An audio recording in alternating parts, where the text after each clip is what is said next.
Bereshit bara Elohim et hashamayim va et haaretz.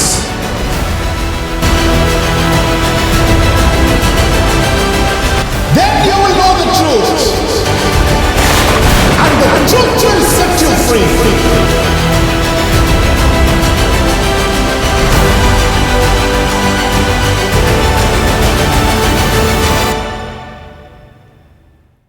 Shema Israel Adonai Elohino Adonai Echad. Shema Israel Adonai Eloheinu Adonai Echad. Hear, O Israel, the Lord your God, the Lord is one. हे इस्राएल सुन, यहोवा हमारा परमेश्वर है, यहोवा एक ही है। Love the Lord your God with all your heart, all your soul, and all your mind. अपने यहोवा परमेश्वर से अपने सारे मन और सारे जीव और सारी शक्ति से प्रेम रखना। My dear children of God, we are starting the next book, which is Leviticus, Va'ikra.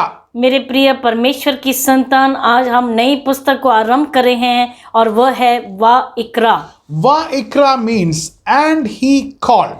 वाइक्रा का मतलब है और उसने बुलाया। Normally, people are not that much comfortable with the book of Leviticus. और लय व्यवस्था की पुस्तक से लोग उतने सुविधापूर्वक नहीं महसूस करते। People think it is actually not for me, it is for pastors or priests, something like that. और वह सोचते हैं कि ये हमारे लिए नहीं, लेकिन पादरियों के लिए और याजकों के लिए है। But we are going to see today how precious the book of Leviticus is. लेकिन आज हम देखेंगे लय व्यवस्था की पुस्तक कितनी बहुमूल्य है। Firstly, let me give you the scripture portion. पहले आपको वेदी के भाग बता दूं। Leviticus chapter 1 verse 1 to chapter 6 verse 7. लय व्यवस्था की पुस्तक पहला अध्याय उसके पहले पद से लेके 6वां अध्याय 7वें पद तक। From the Haftarah section, it is Isaiah chapter 43 verse 21 to 44 verse 23. और यह हफ्तरा के भाग से यशाया की पुस्तक उसका 43वां अध्याय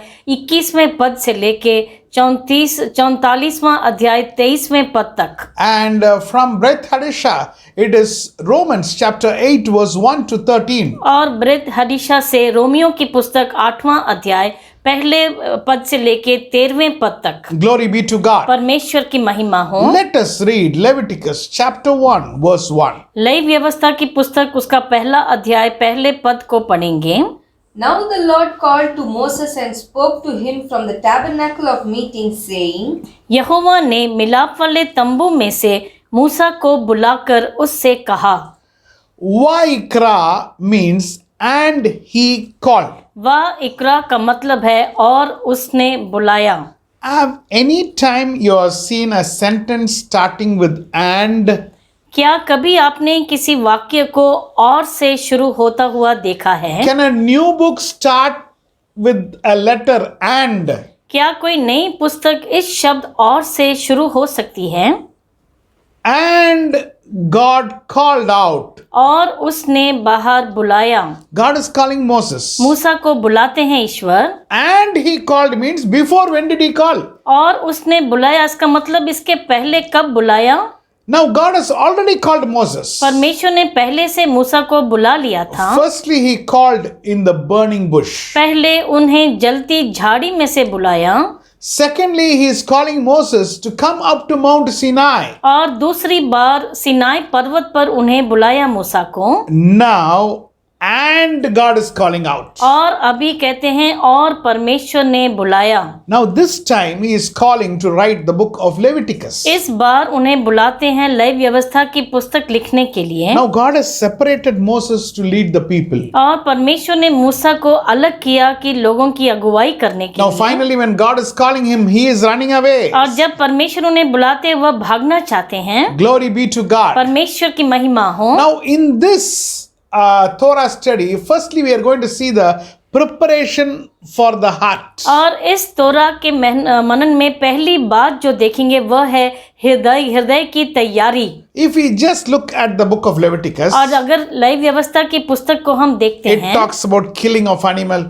और जानवरों के मारने की विषय लिखी गई है। Give sacrifice, give sacrifice. और ये बलि चढ़ाओ, वो बलि चढ़ाओ। It is like full blood splashing everywhere. पूरी तरह से लहू का सब जगह छिड़कना। It looks like a very cruel God we have. और लगता है कि बहुत ही क्रूर है हमारे The परमेश्वर, book is very boring. और बहुत ही वह भरमाने वाली पुस्तक है। We think it is not for me, it is for pastors. और हम सोचते हैं ये हमारे लिए नहीं लेकिन पादरियों के लिए है। Is there Yahweh in this book? क्या इस पुस्तक में यहोवा है? Now one question comes. अभी एक सवाल उठता है, Exactly what is Leviticus? ये लय व्यवस्था आखिर क्या है?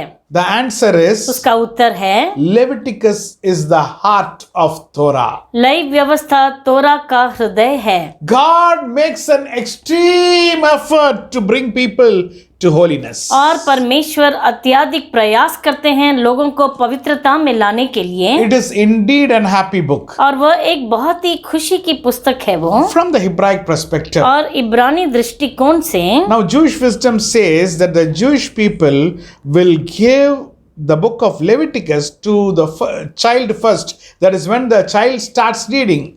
When their child is 4 years or 5 years old.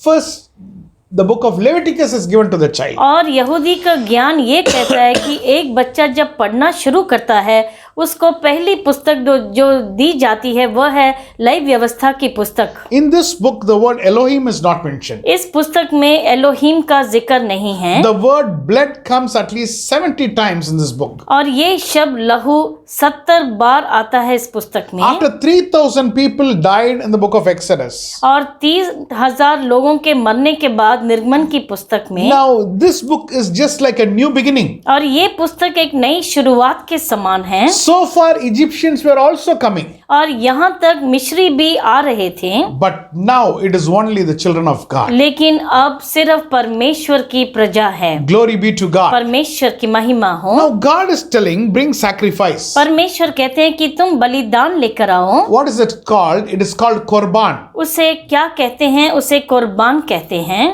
It is a love offering. और वह एक प्रेम की भेंट होती है। If love is not there, there is no use of sacrifice. अगर हृदय में प्रेम नहीं तो बलि चढ़ाने का कोई अर्थ नहीं। What we have to do, we have to replace the word sacrifice with the word offering. और हमें क्या करना है? उस बलि शब्द को लेकर वहां पर भेंट लगाना है हमें। Now what are all the animals which is told that you can offer sacrifice of these animals? और कौन से जानवरों का जिक्र किया है जिन्हें बलि चढ़ाया जा सकता है? It is bull. और वह है बैल। It is sheep and goat. और वह है भेड़ और बकरियां। It is turtle dove. और वह है पंडुकोन। And it is pigeon. और वह है कबूतर।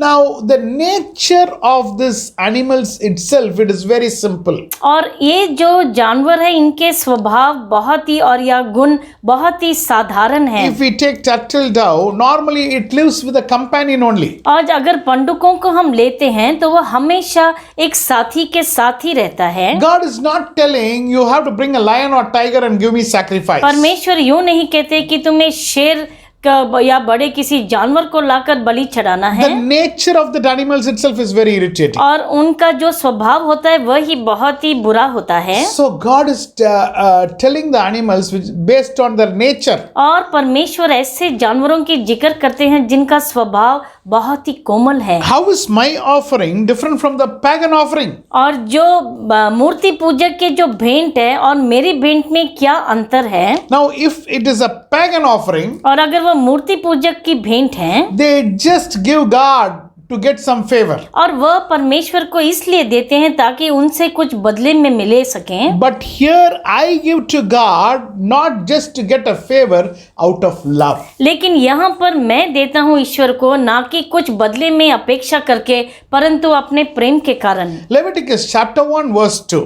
लय व्यवस्था का 1 का 2 पढ़ेंगे। Yes. Speak to the children of Israel and say to them, when any one of you brings an offering to the Lord, you shall bring your offering of the livestock of the herd and of the flock. इस्राएलियों से कहे कि तुम में से यदि कोई मनुष्य यहोवा के लिए पशु का चढ़ावा चढ़ाए तो उसका बलि पशु गाय बैलों व भेड़ बकरियों में से एक का हो। Glory be to God. परमेश्वर की महिमा हो। Now there is one side pagan offering, one side our offering. यहाँ पर देखते हैं एक तरफ जो मूर्ति पूजक की भेंट है और एक तरफ हमारी भेंट है। One side day is there, one side night is there. एक तरफ दिन है, एक तरफ रात है, One side sun is there. एक तरफ सूर्य है Sun gives the original light. और सूर्य जो है जो असली जो रोशनी देता है। The nights are deceptive. लेकिन जो रात होती है वह कपटी होती है, It's not real. वह असली नहीं है। When there is a pagan offering which is given, और जब कोई मूर्ति पूजक की भेंट दी जाती है, now it is not out of a true love, it is out of just it needs to be done.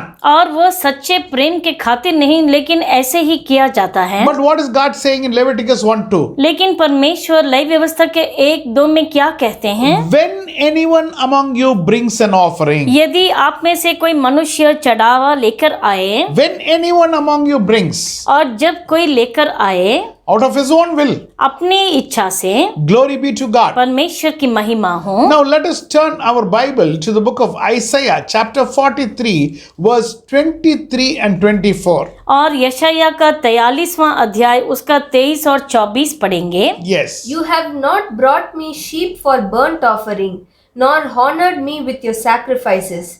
I have not burdened you with the grain offering, not wearied you with demands for incense. You have not brought any fragrant calamus for me, or lavish on me the fat of your sacrifice, but you have burdened me with your sins and wearied me with your offenses. Now you see here, God is seeing the heart. यहाँ पर आप देखते हैं कि परमेश्वर हृदय की तरफ देखते हैं। Now here God says in verse 23, second statement, I have not burdened you with grain offerings, not wearied you with demands for incense. और यहाँ पर आप देखते हैं कि 23वें पद में दूसरे भाग में कहते हैं, मैंने अन्न बलि चढ़ाने की कठिन सेवा तुझसे नहीं कराई और ना तुझसे धूप लेकर तुझे थका दिया। Which means God is not forcing anybody to give sacrifices or offerings. जिसका मतलब परमेश्वर किसी पर दबाव नहीं डालते कि वह कुछ बलि चढ़ाए या In भेंट दे। 24, lastly he is telling, but you have hardened me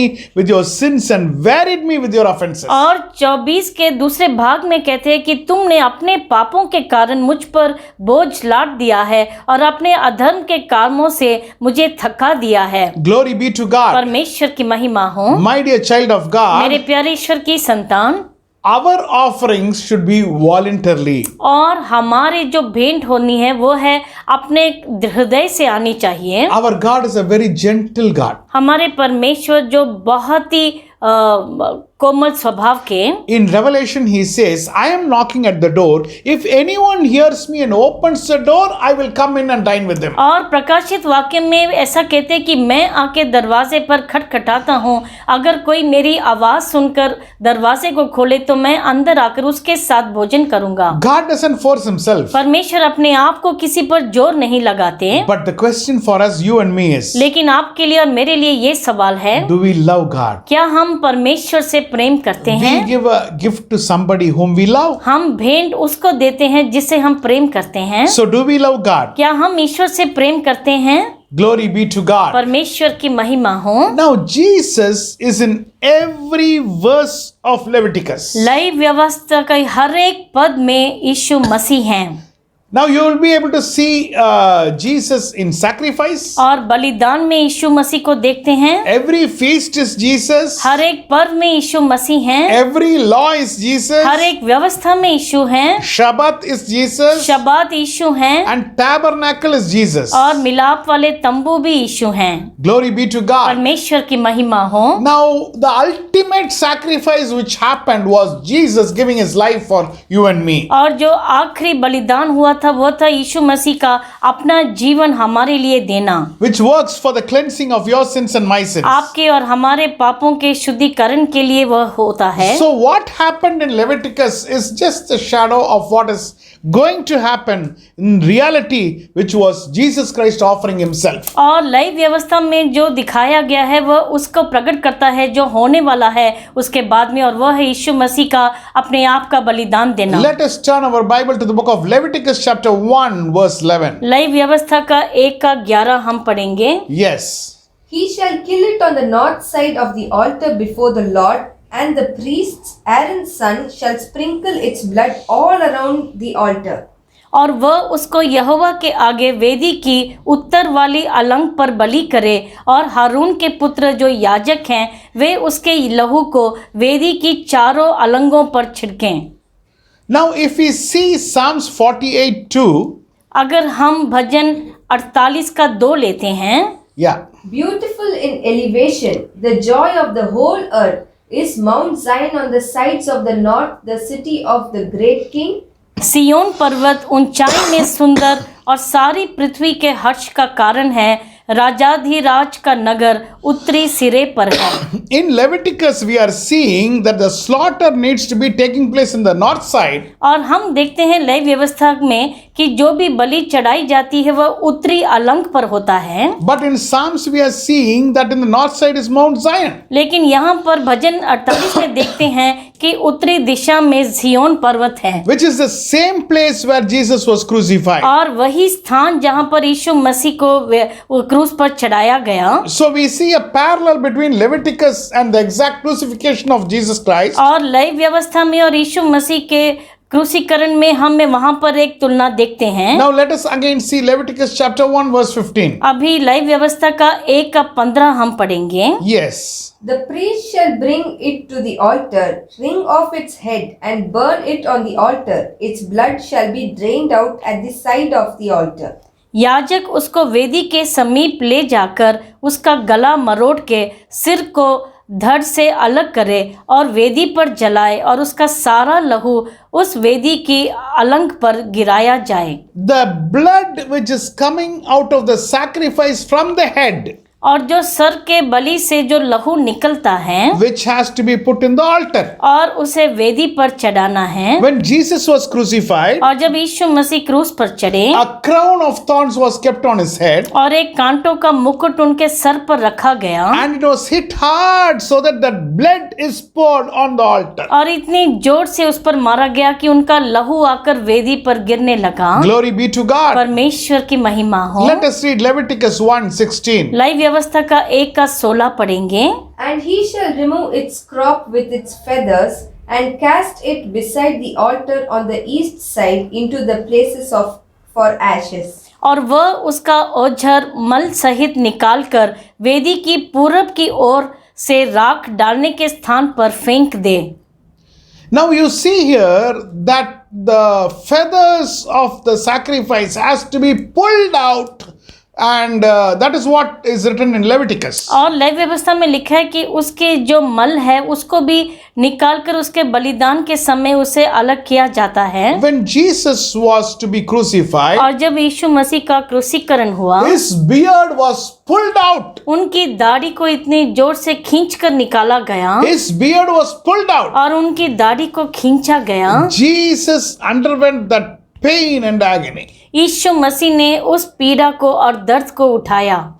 Glory be to God. परमेश्वर की महिमा हो। Now the Father sees our और sacrifice. पिता हमारे बलिदान को देखते हैं। Turn your Bible to Luke chapter 2 verse 24. लूका की पुस्तक 2:24 पढ़ेंगे। Yes. And to offer a sacrifice in keeping with what is said in the law of the Lord, a pair of doves or 2 young pigeons. और प्रभु की व्यवस्था के वचन के अनुसार पंडुकों का एक जोड़ा या कबूतर के 2 बच्चे लाकर बलिदान करें। Mary and Joseph are giving a sacrifice. और मरियम और यूसुफ एक बलि चढ़ाते हैं And they are giving a और वो- pair of doves or 2 young pigeons. और वह पंडुकों का एक जोड़ा या कबूतर के बच्चों को देते हैं। Now, what is special in their sacrifice? उनके बलि में कौन सी विशेषता है? They have Jesus with them. उनके पास यीशु मसीह हैं। My dear child of God, मेरे प्यारे ईश्वर की संतान, when we offer sacrifice to Father, और जब हम पिता को बलि चढ़ाते हैं, if you have Jesus, अगर आपके पास यीशु मसीह हैं, that is the sacrifice which is the richest sacrifice. और वही है जो सबसे बहुमूल्य भेंट हम चढ़ाते हैं। Now, earlier we have seen, पहले हमने देखा है now God has kept many things which we can sacrifice. परमेश्वर ने बहुत सी चीजें रखी है जो हम चढ़ा सकते हैं। It was bull वह है बैल or sheep or goat या भेड़ या बकरी or turtle dove या पंडुकों or pigeon. या कबूतर। But Joseph and Mary was very poor. Yusuf और मरियम बहुत ही दीन थे Now they were able to give 2 young pigeons only. और सिर्फ 2 कबूतर के बच्चों को दे सके, But still, फिर भी they had the richest sacrifice with them. उनके पास सबसे बहुमूल्य भेंट थी चढ़ाने के लिए, And that is Jesus Christ. और वह थे यीशु मसीह। My dear child of God, मेरे प्यारे ईश्वर की संतान, how your sacrifice will be considered the most richest और कैसा आपका भेंट सबसे बहुमूल्य माना जाएगा if Jesus is with you. अगर यीशु मसीह आपके संग हैं, If you have a relationship with Jesus, आपका यीशु मसीह के साथ अगर एक रिश्ता कायम है, you say, I praise you, God. आप कहते हैं मैं आपकी स्तुति करता हूँ You परमेश्वर, say, I glorify you, God. आप कहते हैं मैं आपकी महिमा करता हूँ परमेश्वर, The richest offering or richest sacrifice you are giving. और वही सबसे बहुमूल्य भेंट जो आप चढ़ाते हैं। But without that, how much ever we pray, लेकिन उसके बगैर हम जितनी भी प्रार्थना करें, without any connection with God, बिना किसी संबंध के परमेश्वर के साथ, that is not richest. और वह बहुमूल्य नहीं होता। Today, are you intact in relationship with Jesus Christ? आज क्या आपका रिश्ता यीशु मसीह के साथ कायम है? Glory be to God. परमेश्वर की महिमा हो। Jesus Christ is the Torah. यीशु मसीह ही तोरा है। When Jesus said, follow me, जब यीशु मसीह ने कहा मेरे पीछे हो लो, Jesus is telling, follow the Torah. यीशु मसीह कहते हैं कि तुम तोरा का पालन करो। Wherever the word sacrifice is coming, you put the word offering there. और जहाँ पर भी बलिदान आता है वहाँ पर आप भेंट का शब्द इस्तेमाल करो। Glory be to God. परमेश्वर की महिमा हो। Today He wants you and me to offer आज परमेश्वर चाहते हैं कि आप और हम चढ़ावा करें as a living sacrifice, एक जीवित बलिदान के रूप में, praising Him उनकी स्तुति करके। in every word we speak, हर एक शब्द जो हम मुंह से in निकालते हैं, every action we do. हमारे हर एक कार्य में, Can you and me be as a living sacrifice? क्या आप और हम वह जीवित बलिदान बन सकते हैं? The book of Leviticus talks about sacrifice, नई व्यवस्था की पुस्तक बलि के बारे में कहता है, but in other words, it is a matter of love. लेकिन दूसरे शब्दों में वह एक प्रेम की बात ही है। It is not about cutting, blood splashing and all these things. और सिर्फ काटने के बारे में या लहू के बारे में या छिड़कने के बारे में नहीं है, It is mainly about the heart. लेकिन वह हृदय से संबंधित है। Is your heart with Jesus? क्या आपका हृदय यीशु मसीह के साथ है? And if your heart is with Jesus, और अगर आपका हृदय उनके साथ है, my dear child of God, मेरे प्रिय ईश्वर की संतान, you are having the greatest sacrifice. आपके पास ही सबसे अच्छा भेंट है। Can we close our eyes? क्या हम अपनी आंखों को बंद करेंगे? Heavenly Father, हमारे स्वर्गीय पिता, thank you for the sacrifice, Jesus Christ. और इस बलिदान यीशु मसीह के लिए आपका धन्यवाद करते हैं। As it is told in the Torah, और जैसे तोरा में लिखा गया है, his beard was pulled. उनकी दाढ़ी को खींचा गया, His head was with crown of thorns. और उनके सर पर कांटों का मुकुट डाला गया। Whole body blood was oozing out. उनके पूरे शरीर से लहू निकल रहा था, A sinless person being made a sacrifice for us. और एक निष्पाप मनुष्य जो हमारे लिए भेंट चढ़ाया गया। Now we want to offer our life as sacrifice. अभी हम अपने जीवन को एक जीवित बलिदान के रूप में समर्पण As करना a चाहते living हैं, sacrifice. एक जीवित बलिदान के रूप में। Please accept it, Lord. उसे ग्रहण करें प्रभु।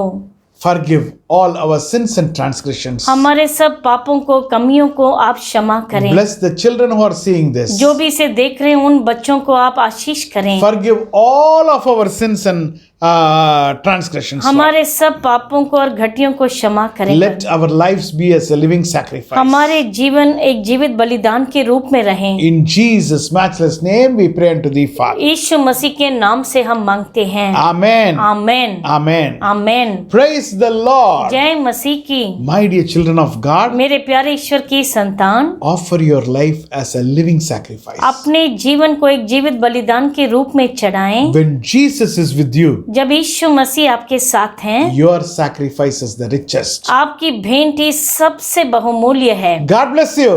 ईश्वर आपको आशीष करें। God bless you. ईश्वर आपको आशीष करें।